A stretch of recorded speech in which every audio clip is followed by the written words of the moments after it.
میں ہوں آپ کا میزبان صابر شاکر وفاقی دارالحکومت اسلام آباد سے کچھ تازہ ترین اطلاعات اور پاکستان بھر سے جو خبریں آ رہی ہیں مختلف شہروں سے وہ اچھی نہیں ہیں، اور نمبر 1 اچھی خبریں نہیں آ رہی، اور دوسرا یہ کہ ایسی خبروں کی نشر کرنے پر پابندی لگا دی گئی ہے۔ تمام پاکستان ٹیلی ویژن چینلز کو ہدایت کی گئی ہے کہ نہ ہی وہ احتجاج کی خبریں دیں گے، نہ ہی مہنگائی کی دیں گے، نہ غربت میں اضافے کی دیں گے، اور نہ ہی بجلی کے قیمتوں پہ کوئی احتجاج ہو رہا ہے تو وہ دیں گے۔ حکومت مخالف کوئی خبر نہیں دیں گے جس کا تعلق لا اینڈ آرڈر سے ہو، امن و امان سے ہو، مہنگائی سے ہو، بے روزگاری سے ہو، غربت سے ہو، عام آدمیوں کے مسائل کے حوالے سے ہو۔ آپ نے کوئی خبر جاری نہیں کرنی۔ پورے ملک میں آگ لگی ہوئی ہے، صورتحال قابو سے باہر ہے،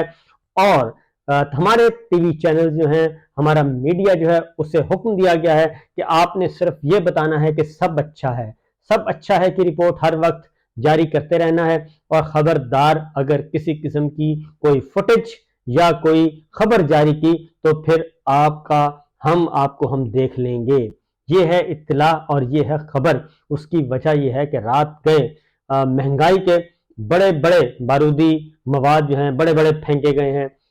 پاکستان کی قوم پہ، پاکستان کی عوام پہ، لیکن وہ خبر بھی آپ اس طریقے سے نہیں دے سکتے۔ صورتحال اس وقت یہ ہے، اس کے بعد آتے ہیں، کیونکہ پاکستان جل رہا ہے، اور پاکستان اس دن سے جلنا شروع ہو گیا تھا جس دن سے یہ رجیم چینج آپریشن کا ڈرامہ کیا گیا اور پاکستان سے دشمنی نبھائی گئی۔ جب پاکستان کی شرح ترقی جو ہے، معاشی ترقی کی رفتار وہ 6% تھی، اور ڈالر 178 روپے تھا، بلکہ اس سے بھی کم تھا جب یہ رجیم چینج آپریشن کا ڈرامہ شروع کیا گیا، اور پیٹرول 146 روپے تھا، ڈیزل 150 روپے تھا، یہ تھی، اور مہنگائی کی شرح 12% تھی۔ ایکسپورٹس ہماری بڑھ رہی تھیں، امپورٹ ہماری کم تھیں، ہمارا بجٹ خسارہ کم ہوتا جا رہا تھا، بیرونی قرضوں میں کمی آ رہی تھی، لیکن اس کے باوجود وہ چلتا پھرتا پاکستان اور ٹیک آف کرتی ہوئی معیشت کو برباد کر دیا گیا، اور اس وقت جو رات گئے قیمتوں میں اضافہ کیا گیا۔ پہلے ہی پاکستان کے عوام سراپا احتجاج ہیں، اور میں آپ کو پورے وثوق سے کہہ رہا ہوں، اپنی انفارمیشن کی بنیاد پہ کہہ رہا ہوں کہ کوئی ایک شہر بھی ملک پاکستان بھر میں ایسا نہیں ہے کہ جہاں پہ احتجاج نہیں ہو رہا، جہاں پہ شٹر ڈاؤن نہیں ہو رہا۔ کل پورے اسلام آباد میں شٹر ڈاؤن تھا، اور تاجروں نے، کاروباری لوگوں نے، دکانداروں نے ہڑتال کی ہوئی تھی، سخت ترین ہڑتال کی ہوئی، لیکن پاکستان ٹی وی چینلز کو یہ حکم تھا کہ آپ نے ایک خبر بھی نشر نہیں کرنی، اور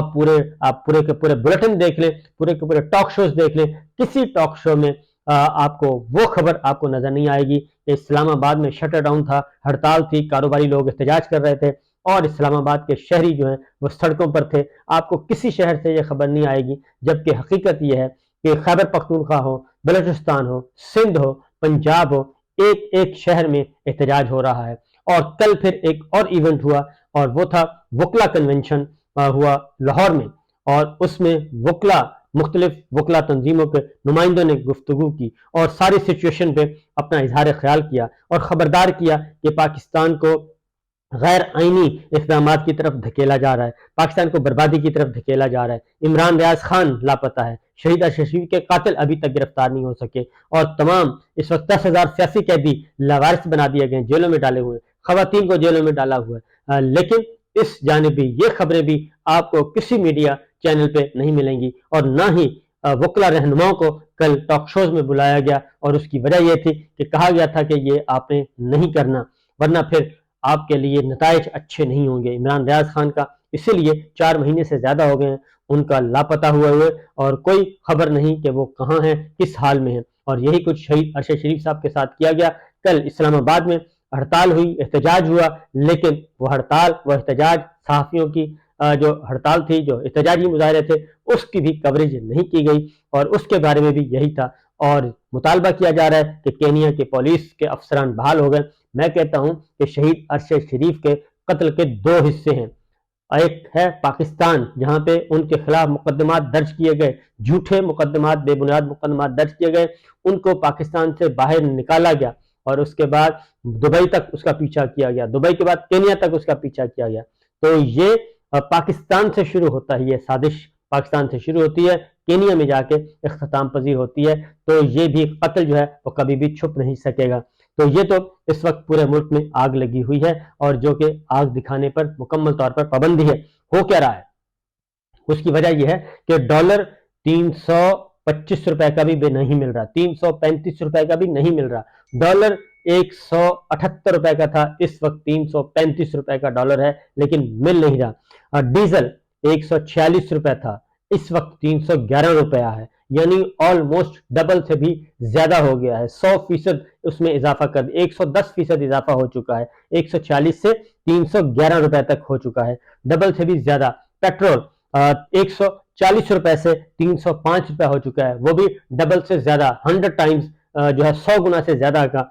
اس میں اضافہ ہو چکا ہے۔ یہ اس وقت کی سچویشن ہے۔ اور تو اور جو پیٹرول رات دوبارہ سے 20 روپے اضافہ کیا گیا ہے، اور ڈالر کا میں آپ کو بتا چکا ہوں۔ لیکن ہمارے نگراں وزیر اعظم کہتے ہیں کہ یہ جو احتجاج مظاہرے ہو رہے ہیں، یہ تو بالکل آپ سوشل میڈیا اور ڈیجیٹل میڈیا کو دیکھنا چھوڑ دیں، باقی سب کچھ ٹھیک ہے، آپ صرف ٹی وی چینلز دیکھیں اور سب کچھ باقی آپ کو نظر ٹھیک آئے گا۔ تو وہ کہتے ہیں کہ یہ ایسی چیز نہیں ہے، امن و امان کا تو مسئلہ ہی نہیں ہے، یہ تو بجلی کا مسئلہ ہے، تھوڑا سا مسئلہ ہے، اس کو بڑھا چڑھا کر پیش کیا جا رہا ہے۔ تو یہ ہمارے نگراں وزیر اعظم اور ہماری نگراں کابینہ کا حال ہے، جو کہ مزے لوٹ رہے ہیں، اقتدار کے عوام کے پیسوں سے مزے لوٹ رہے ہیں، لیکن عوام کے لیے ان کے پاس کوئی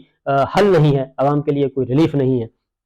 تو یہ تو سچویشن چل رہی ہے۔ دوسری جانب حکومت کی ترجیح کیا ہے؟ نگراں حکومت ہو یا 15 جماعتی حکمراں اتحاد، جناب باجوہ صاحب ہوں یا کوئی اور، اس میں اب ان کی حکومت کے ترجیحات کیا ہیں؟ ان کی حکومت کی ترجیحات ہیں کہ کس طریقے سے آپ نے عمران خان صاحب کو زیادہ سے زیادہ عرصہ جیل میں رکھنا ہے، اور ان کے خلاف جھوٹے مقدمات کیسے بنانے ہیں۔ 200 سے زیادہ مقدمات ان کے خلاف بنائے جا چکے ہیں، اور اس وقت ان کی ساری کابینہ جو ہے وہ جیلوں میں ہے، یا پھر مفرور ہے، اور یا پھر روپوش ہے۔ یہ صورتحال ہے۔ کل سائفر کا معاملہ، پوری کی پوری اس وقت حکومتی مشینری جو ہے، پوری کی پوری حکومتی مشینری صرف اور صرف عمران خان صاحب کو کرش کرنے پہ اور پاکستان تحریک انصاف کو کرش کرنے پہ لگی ہوئی ہے۔ کیا یہ پاکستان کی کوئی بھلائی ہو رہی ہے؟ کیا پاکستان کے عوام کا غصہ اس سے کم ہو جائے گا؟ کیا پاکستان کے عوام کو مہنگائی سے باز رکھا جا سکے گا؟ غربت اور مہنگائی کے خلاف جو احتجاج کر رہے ہیں وہ باز رکھا جا سکے گا؟ صورتحال یہ ہے کہ سائفر کیس جو ہے کل پتہ چلا، ریکارڈ کل ملا ہے، اور سائفر کیس کا اور پی ٹی آئی کی قانونی ٹیم کے حوالے کیا گیا، اور اس میں چیئرمین عمران خان جو ہیں ان سے ریمانڈ سے جو متعلقہ معلومات تھیں وہ لی گئیں کہ جناب ہمیں بتایا تو جائے کہ ہو کیا رہا ہے۔ اور پی ٹی آئی کی جو قانونی ٹیم ہے اس میں یہ رجوع کیا تھا، اور جج ابوالحسنات ذوالقرنین نے یہ ریکارڈ کل ان کے حوالے کرنے کا حکم دیا، اور ان کو یہ ریکارڈ مل گیا۔ پھر ایک اور وکلا کی ٹیم گئی ہے عمران خان صاحب سے ملاقات کرنے کے لیے، اور اس میں بیرسٹر علی ظفر تھے، اور عمیر نیازی اور سجاد حیدر شامل تھے، اور ان تینوں نے ملاقاتیں کی ہیں۔ اور اس ملاقات کے بعد عمران خان صاحب جو ہیں انہوں نے واضح طور پہ ایک پیغام دیا ہے۔ انہوں نے کہا کہ میں جیل میں اپنے آپ کو ایڈجسٹ کر چکا ہوں، اور میں اب جیل کے ماحول میں رہنے کا عادی ہو چکا ہوں، اس لیے میری فکر چھوڑیں، باہر جائیں اور باہر جا کے عوام کو بتائیں کہ وہ اپنے حقوق کا اور اپنی حقیقی آزادی کا اور حقیقی تبدیلی کے لیے وہ جد و جہد کریں، اور وہ گھروں میں مت بیٹھیں، کیونکہ اگر وہ گھروں میں بیٹھ گئے تو 27 سال کی جو محنت ہے وہ رائیگاں جائے گی۔ اور دوسرا یہ کہ یہ جو مسلط شدہ ٹولہ ہے، اس کو پھر یہ ٹولہ اسی طرح ہی جاری و ساری رہے گا، اور پاکستان کے عوام کبھی بھی ترقی اور خوشحالی اور فلاح کی طرف نہیں جا سکیں گے۔ اس لیے عمران خان صاحب کے بارے میں جو بتایا گیا کہ جیل کے اندر انہوں نے اب کسی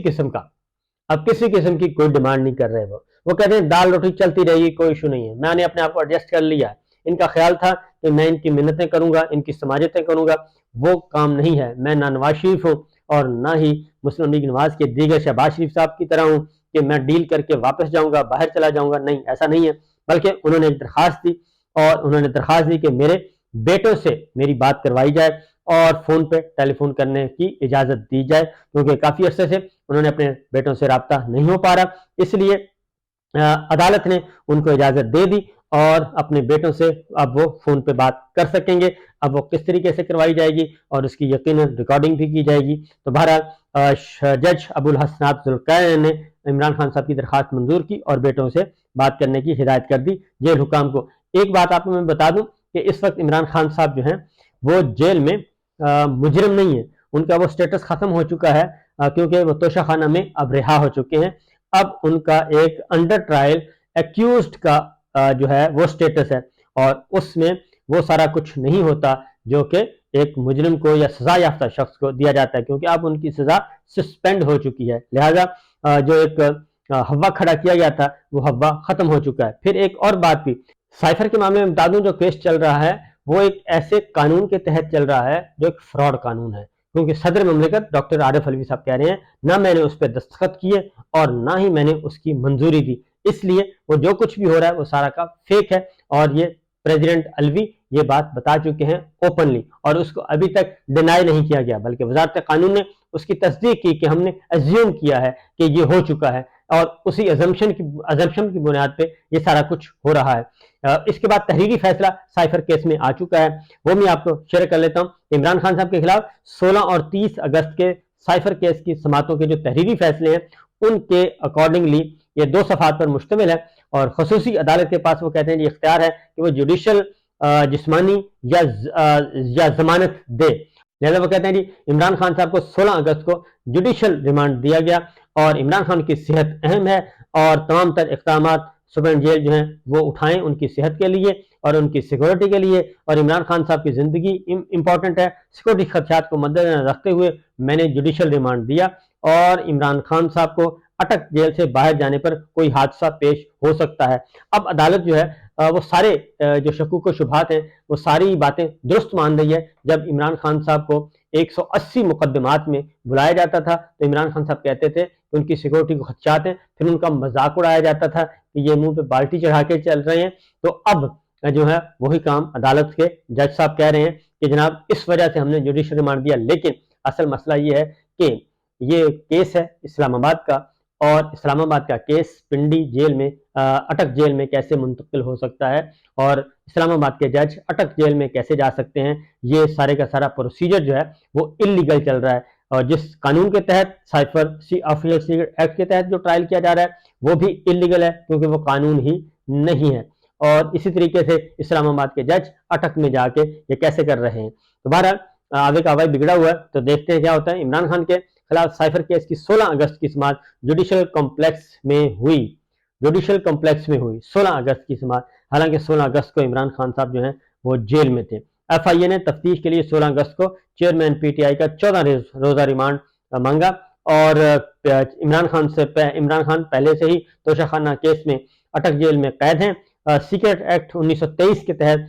کورٹ کے پاس اختیار ہے کہ ملزم کا جسمانی جوڈیشل ریمانڈ دے یا پھر ضمانت منظور کرے. تو زندگی اہم ہے, اس لیے ہم نے یہ کام کیا. تو اب یہ ساری باتیں مانی جا رہی ہیں. سپریم جیل کو چیئرمین عمران خان کو 14 روزہ جوش ریمانڈ پر اپنی تحویل میں لینے کا حکم دیا جاتا ہے. عمران خان کی جان کو خطرہ ہے اور عوام کو لاحق خدشات کے پیش نظر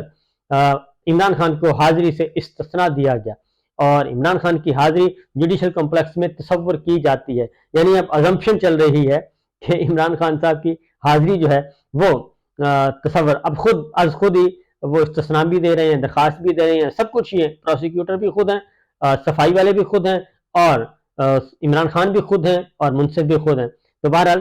یہ ہوتا ہے. 30 اگست کے فیصلے کے مطابق عدالت کو وزارت قانون سے عمران خان کا ٹرائل اٹک جیل میں کرنے کا نوٹیفیکیشن موصول ہوا. 30 اگست کے فیصلے کے مطابق عدالت نے گزشتہ سماعت پر عمران خان کو 14 روزہ جوڈیشل ریمانڈ پر جیل بھیجا. یہ ہے جناب ڈیٹیل آرڈر, اور اس کا ریکارڈ مل گیا ہے وکیل صفائی یعنی کہ عمران خان صاحب کے وکلا کو. تو یہ سارا پروسیڈنگ آگے بڑھے گی, لیکن حقیقت یہ ہے کہ حکومت کی ترجیحات یہ ہیں کہ عمران خان کو کرش کیسے کرنا ہے. اور جبکہ پاکستان اس وقت جل رہا ہے, اور پاکستان جل رہا ہے اور نیرو بانسری بجا رہا ہے, اور ہمارے نگراں وزیر اعظم ہاؤس میں بیٹھ کر کہتے ہیں کہ کوئی مسئلہ ہی نہیں ہے, آپ ایویں سوشل میڈیا اور ڈیجیٹل میڈیا کی بات کرتے ہیں, ہم نے اسے دیکھ کر ہم نے تھوڑا کرنا ہے, ہم تو خود اپنی آفیشیل رپورٹس آئیں گی تو وہ دیکھیں گے. لہذا ان کے نزدیک ایسا کچھ بھی نہیں ہے. تو دیکھیے آگے ہوتا ہے کیا. اجازت دیجیے, اللہ حافظ.